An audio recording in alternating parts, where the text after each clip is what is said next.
adding your class to the Nelson Digital Test Bank. In the top right hand corner, you'll see that the section has a down arrow. You have the Test Generator section, Classes, Assignments and Reporting.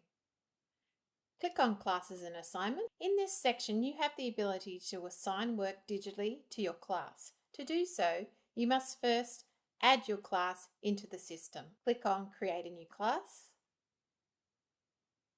This will bring up a screen that allows you to name it. You must enter an ID, but that can be of your choice. Click Next.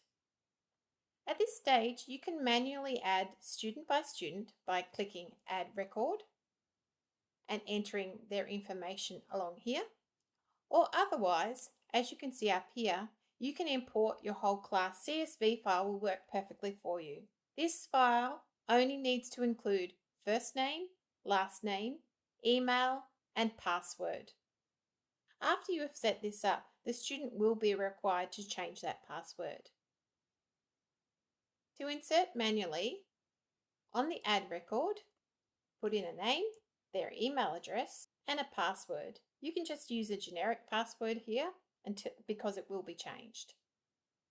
Click Insert, and that student will be added to your class. If you are choosing to import your entire class on a file, change the source from an existing class to From File. This will allow you to search your computer to grab your file, choose it, and then upload. And click Done. Your new class should then be able to be found in the section over here under Classes.